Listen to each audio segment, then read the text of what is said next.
జై శ్రీరామ్. హిందూ బంధువులందరికీ నమస్కారాలు.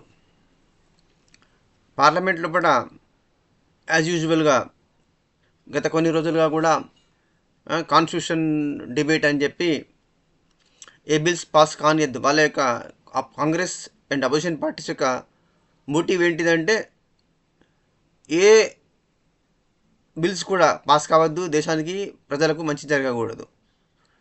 ఏదో పుస్తకాలు పట్టుకొని ఆయన ఖాళీ పుస్తకాలు పట్టుకొని దానిలో కాన్స్టిట్యూషన్ అని చెప్పుకుంటూ రాహుల్ ఇంకా ఫనీ మ్యాన్ క్లౌన్ ఇంకా ఇంత అపోజిషన్ పార్టీస్లోని హూలిగన్స్ అంతా కూడా అనెథికల్ కరప్ట్ పీపుల్ అంతా కూడా ఏంటంటే మొత్తం అరుస్తాండ్రు. ఈయన వేసే పిచ్చి జోకులకు వాళ్ళు గొప్పగా మాట్లాడుతాడని క్లాప్స్ కొట్టడము, విజిల్స్ చేయడము, అనేది కామెంట్స్ చేయడము, అరవడము, స్లోగన్స్ ఇవ్వడము, ఒక కంప్లీట్గా పార్లమెంట్ టోటల్ ఇండిసిప్లిన్ అన్నమాట. అదొక అది భారతదేశ ప్రజాస్వామ్య వ్యవస్థ, రాజ్యాంగ సంస్థ. అది దానికి ఒక గౌరవం ఉంది. దానికి కోట్ల ఖర్చు అవుతుంది ప్రతిరోజు. ట్యాక్స్ పేయర్స్ ప్రజల యొక్క డబ్బుల నుంచి లాక్కున్నటువంటి డబ్బులు, ఆ ట్యాక్స్ డబ్బులతో మేము ఖర్చు పెట్టి పార్లమెంట్ నడుస్తున్నది. మమ్మల్ని పార్లమెంటు గెలిపించారు, ఓట్లు వేసి గెలిపించారు. రెస్పాన్సిబుల్గా బిహేవ్ చేయాలి. మేము బిల్స్ పాస్ చేసి ప్రజలకు, దేశానికి మంచిగా డెవలప్ అయ్యేందుకు, ఉపయోగపడేందుకు తగిన నిర్ణయాలు తీసుకోవాలనేటువంటి స్పృహ ఏమాత్రం కూడా లేదనమాట. ఆయన బుక్ పట్టుకుంటాడు, రోజు కాన్స్టిట్యూషన్ అంటాడు. నిన్నగాక మొన్న కొత్తగా పార్లమెంటుకు వచ్చినటువంటి ఆ ప్రియాంక కూడా, ఆమె కూడా పార్లమెంటు రాజ్యాంగం అని మాట్లాడుతున్నది. వాళ్ళు ఏం మాట్లాడుతున్నారో దానికి తల లేదు, తోక లేదు అనమాట. అంటే ఎంత all the time they keeps talking at random. It is quite surprising really. They don't have agenda, they don't have purpose, they don't have strategy, they don't have plan. Where they are talking, what they are talking, what is the purpose of talking, what would be the outcome, what are pros and cons. Absolutely there is no idea at all. There is no clue. ఇటువంటి వాళ్ళు parliament మెంబర్స్గా వాళ్ళు ఎన్నుకొని ప్రజలది తప్పు కదా. ఒక system, democratic system fail అయింది అంటే అది ప్రజలే తప్పు. ప్రజలు కరెక్ట్ పీపుల్ని చూస్ చేసుకునేది ఉంటే వాళ్ళు సర్వీస్ ఇస్తారు, దేశానికి సేవ చేస్తారు, దేశం అభివృద్ధి చెందుతుంది, ప్రజలు అభివృద్ధి చెందుతారు.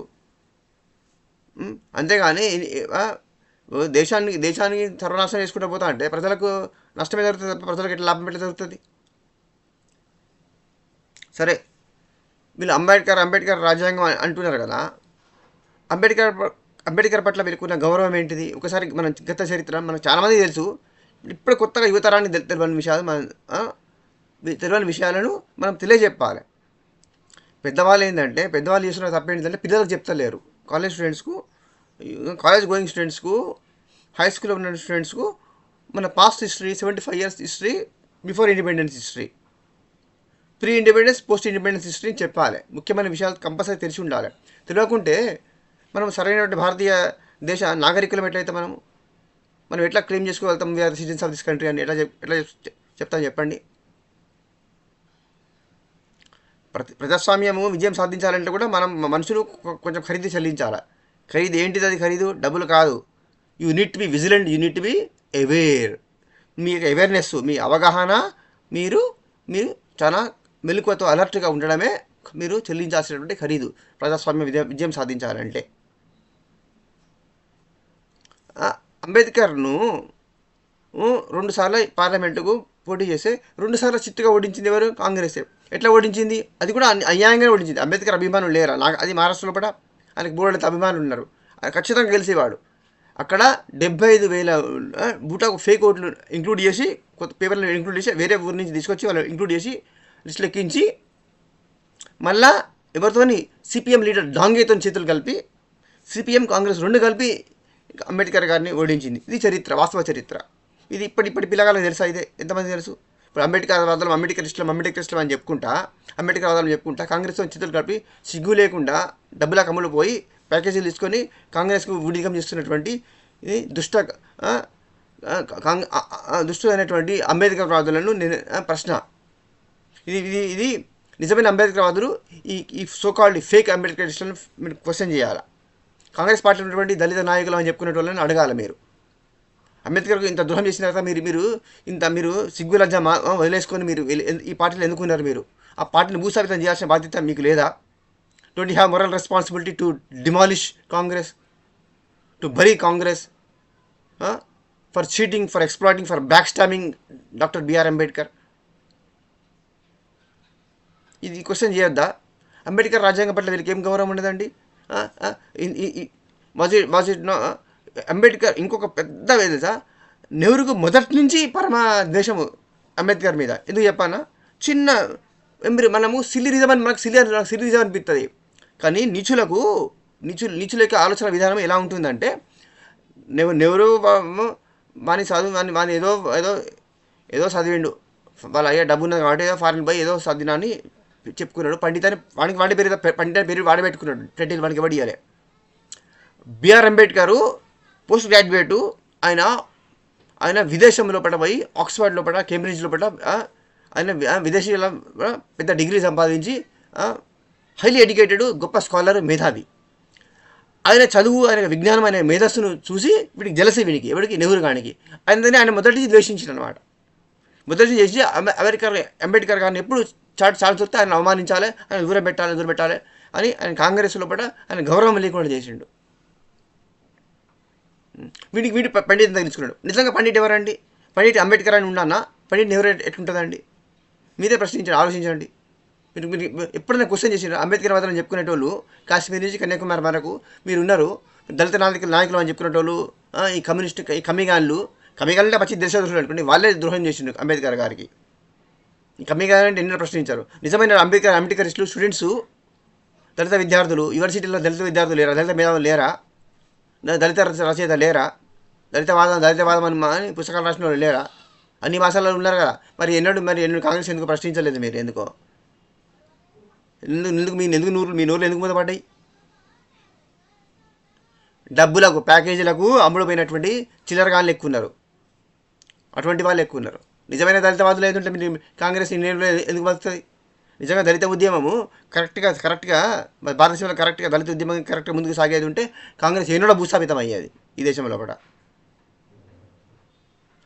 నెహ్రూ మొదటి ఆయన మీద విపరీతమైన, అంబేద్కర్ గారి మీద విపరీతమైన ద్వేషం అనమాట. సిపిఎం వాడు నీచులు, ఆ సిపిఎం వాళ్ళు ఎందుకు అంబేద్కర్ ఓడించారు? కాంగ్రెస్ నిశ్చిత కలిపిన వాళ్ళు. దానికి ఆ కమ్యూనిస్ట్ ఇప్పుడు కమ్మిగాని అడగండి, ఇప్పుడు కమ్యూనిస్టులను ఎవరిని అడగండి, ఎర్రజెండా అడగండి, మీరు అంబేద్కర్ని మీరు అప్పుడు ఎందుకు ఓడించారు అడగండి. సమాధానం చెప్పారు. ఎవడు చెప్పాడు? ఏ ఎర్ర కుక్క చెప్పారు సమాధానం. ఎర్ర ప్రొఫెసర్లు ఉంటారు కదా, ఎర్ర కుక్కలు టీవీలో మురుగుతుంటారు చూడండి, వాళ్ళని అడగండి, ఎవరు సమాధానం చెప్పాడు? ఇందిరాగాంధీ ఎమర్జెన్సీ పెట్టింది, అంబేద్కర్ పెట్టమని చెప్పిండు. ఎమర్జెన్సీ పెట్టమని చెప్పిండా? ఇది కూడా రాజ్యాంగం గౌరవించడమేనా? అంబేద్కర్ రాజ్యాంగం గౌరవించడమేనా? ఆర్టికల్ 356 ఉపయోగించి 100 times పైన రాష్ట్రపతి పాలన పెట్టి, రాష్ట్ర ప్రభుత్వాలను కూలదోల్చి, state governments, elected state governments కూలదోల్చి రాష్ట్రపతి పాలన పెట్టి కాంగ్రెస్ తమ అధికారాన్ని దుర్మార్గంగా అధికారాన్ని రుద్దినరు రాష్ట్రాల మీద, రాష్ట్ర ప్రభుత్వాలను. సిపిఎం విక్టిమ్ కాదా? తెలుగుదేశం పార్టీ విక్టిమ్ కాదా? భారతంలో ఏ రాష్ట్రంలో ఏ ప్రాంతీయ పార్టీని వీళ్ళు బతకనిచ్చారు? వీళ్ళు ఎన్ని పార్టీలను వీళ్ళు కూల్చలేదు వీళ్ళు కాంగ్రెస్ వాళ్ళు. ఇది రాజ్యాంగాన్ని గౌరవించడమా? అంబేద్కర్ గారిని గౌరవించడం అంటే ఇదేనా? మొత్తం నెహ్రూ గారు ప్రపంచ చరిత్రలో ఎవడు బతుకుండగా వాడే టైటిల్ తెచ్చుకున్నటువంటి ఎవడు ఉన్నాడు. చచ్చిన తర్వాత వాళ్ళ మీద గౌరవంతో తర్వాత తర్వాత వచ్చినటువంటి గవర్నమెంట్స్ గౌరవించి వాళ్ళు చేసిన గొప్ప సేవలు ఉంటే గౌరవించి వాళ్ళకు టైటిల్ ఇస్తారు. కానీ నెహ్రూ గారు వాడు బతుకుండానే వాడే భారతరత్న తెచ్చుకున్నాడు. ఇతర కానీ తనకు తాను బతుకుండగానే చాలా మందికి ఆమె భారతరత్న తెచ్చుకున్నది. ఇంతకన్నా స్టూపిడిటీ, ఇంతకన్నా అబ్సర్డిటీ, ఇంతకన్నా ఫూలిష్నెస్, ఇంత అబ్సర్డ్ నాన్ సెన్స్ ఇంకా ఏమన్నా ఉంటుందా? మరి అంబేద్కర్ గారికి భారతరత్న ఎందుకు ఇవ్వలేదు?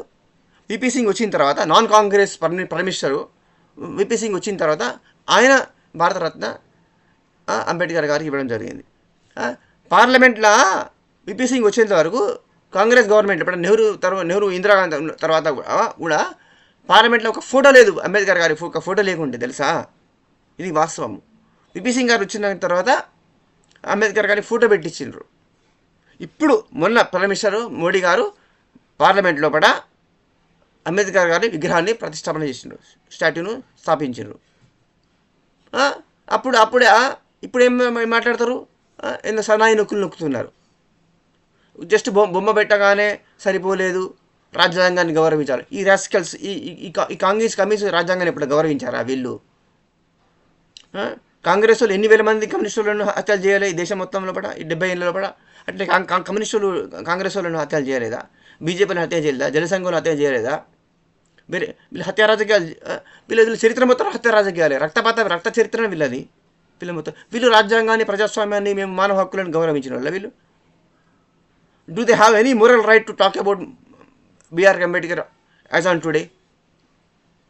అంబేద్కర్ పేరు తీసుకునేది కానీ అంబేద్కర్ రాజ్యాంగాన్ని గౌరవించమని చెప్పుకునే నైతిక అర్హత కాంగ్రెస్కు, కమ్యూనిస్ట్కు అసలు లేదు. కమ్యూనిస్టులకు, కాంగ్రెస్కు అంబేద్కర్ గారి పేరు తీసుకునే అర్హత కూడా లేదు.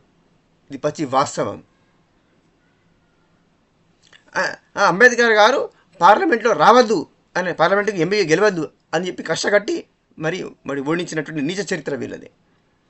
మొత్తం మరి మెడికల్ కాలేజీలు, ఇంజనీరింగ్ కాలేజీలు, ఎయిర్పోర్ట్లు అన్నిటికీ మరి నెహ్రూ, రాజీవ్ గాంధీ, ఇందిరాగాంధీ వాళ్ళ పేర్లు ఎందుకు పెట్టుకున్నారు? మరి అంబేద్కర్, మరి ఇంకా హైదరాబాద్లో రాజీవ్ గాంధీ ఎయిర్పోర్ట్ పెట్టుకున్నారు, మరి అంబేద్కర్ పెట్టుకోలేదు ఎందుకో? ఇంకా రాజీవ్ గాంధీ మెడికల్ సైన్సెస్ ఉన్నది, మెడికల్ కాలేజ్ ఉన్నది, మరి అంబేద్కర్ మెడికల్ కాలేజ్ ఎందుకు పెట్టాలి? అనంగా ఒకటి రెండు పెట్టిండ్రు అంబేద్కర్ పేరు మీద. అంబేద్కర్ పేరు మీద ఒక రైల్వే స్టేషన్ లేదు, ఒక ట్రైన్ లేదు, మెడికల్ కాలేజ్ ఎందుకు లేవు? యూనివర్సిటీలు ఎందుకు లేవు? ఐఐటీలు, ఐఎంలకు అంబేద్కర్ గారి పేరు ఎందుకు పెట్టలేదు? మొత్తం మీ బాబ్ జాగిరా ఇదంతా?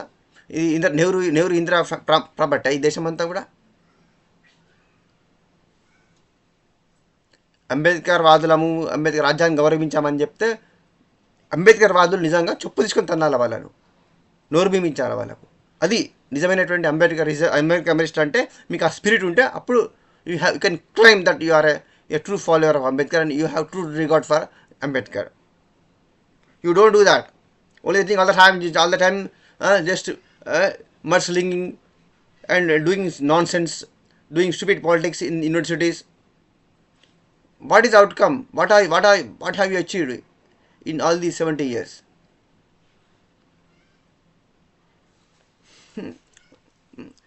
ఉమ్మడి ఆంధ్రప్రదేశ్కు ఇప్పుడు కూడా అదే అగ్రవర్ణ ముఖ్యమంత్రులు ఎందుకుంటారు? మరి ఒక్కడు కూడా ఒక బీసీనో ఎస్సీనో ముఖ్యమంత్రిని చేయలేదు ఎందుకో? బాగా మాట్లాడుతున్నారు కదా, మేము సమాజం, కులగణన, ఈడియట్స్, కులగణన మాట్లాడే ముందు what you have done, show me, మీరు చూపెట్టండి. You can substantiate your argument. We have done this అని చెప్పచ్చు కదా. You can have a SC or BC CM. Why some XY Reddy should be the CM?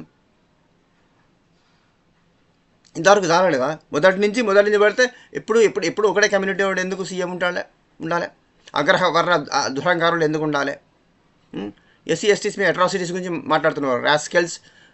మీరు తీసుకొచ్చి Myanmar నుంచి, బంగ్లాదేశ్ నుంచి, పాకిస్తాన్ నుంచి illegal immigrants 85 to 90% atrocities, molestations, rapes, murders are being inflicted on SC, ST, BC women by foreign illegal immigrants. That is a fact. You take the data, you take the statistics right from Kashmir to Kanyakumari, you will come to know. So, if at all, if Rajiv Gandhi, that the idiot, that Rahul or Priyanka, if you have any sense, I know they don't have any sense. They are simply big fools, and they are making us laughing. They are already they are laughing stock, and they continue to make fool of themselves. That fellow is a big clown, undoubtedly. Then this girl Priyanka is also no different. She's as good as Rahul fake Gandhi. If at all మీకేమన్నా argument చేయాలనుకుంటే, మాట్లాడాలనుకుంటే constitution గురించి కానీ, BR Ambedkar గారి గురించి కానీ మాట్లాడాలనుకుంటే facts basis మీద మాట్లాడండి. మీరు అంబేద్కర్ గారికి 70 ఏళ్ళ పట మీ తాత నుంచి, నెహ్రూ నుంచి మొదలుపెట్టుకొని మీ అమ్మమ్మ, నానమ్మ ఇందిరాగాంధీ, మీ అయ్యా రాజీవ్ ఏం చేసినారు అని అది మాట్లాడండి. అప్పటి నుంచి 70 ఏళ్ళ పడ ఎంతగానో అట్రాసిటీస్, ఎన్ని అత్యాచారాలు ఎస్సీ ఎస్టీలపై జరిగినాయి, దానికి మీరు ఏ మేరకు జస్టిస్ చేసిండ్రు, అది ఫ్యాక్ట్స్ మీద మాట్లాడండి. స్టాటిస్టిక్స్ తీసుకొచ్చి మాట్లాడండి. You can't do that, I know. So I request people of this country, మనము ముఖ్యంగా భారతదేశంలోని ప్రజలందరూ, ముఖ్యంగా పర్టికులర్లీ హిందూస్, ఈ ఫేక్ అంబేద్కరిస్టులను, ఈ సూడో సెక్యులర్లను, పచ్చి యాంటీ నేషనల్స్, దేశద్రోహులైనటువంటి కాంగ్రెస్ కమ్యూనిస్టును కంప్లీట్గా భూస్థాపితం చేసిన రోజే ఈ దేశానికి మంచి రోజులు వస్తాయి. దానికి మనము పూర్తిగా హిందువులందరూ, బుద్ధిస్ట్, జైన్స్, మనలో పట్ల డిస్క్రిప్షన్ భేదమే ఉండదండి. హిందువులు అంటే తెలుసా, ఈ దేశంలో పుట్టిన వాళ్ళందరూ కూడా ఈ దేశ సంస్కృతి వారసులు అనుకునే వాళ్ళు. దేశంలో పుట్టిన వాళ్ళందరూ క్రైటీరియన్ కాదు. ఈ దేశంలో పట్ల రోహింగ్యాలు కూడా పందుల్లాగా ఇక్కడ అంతా జాయిన్ అయిపోయి బంగ్లా, పాకి ఇవన్నీ కూడా వాళ్ళందరూ ఇక్కడనే లక్షల మందిని పిల్లలను పుట్టిస్తారు. They have no right to claim that they are Indians. They don't have any right over this country. ఈ దేశ సంస్కృతి వారసులైనటువంటి హిందువులు, బుద్ధిస్టులు, జైన్, పార్సీ, క్రిస్టియన్, దాని ఎస్సీ ఎస్టీ అన్నీ కూడా ఆల్ ఇంక్లూజివ్ అనమాట. అది క్యాస్ట్ తీయద్దు. హిందువులు అనగానే అందరూ వచ్చేస్తారు. సిక్కుస్ మొత్తం, పార్సీలు, జైన్లు, సిక్కులు అందరూ కూడా ఈ దేశ సంస్కృతి వారసులు. మనందరం ఐక్యమయ్యి ఈ కమ్మి అనే దుష్ట పార్టీలను నాశనం చేసిన రోజు నిజంగా మనం అంబేద్కర్ గారిని గౌరవించుకోగలుగుతాము. Please share and subscribe. జై శ్రీరామ్, జై శ్రీకృష్ణ, వందే మాతరం.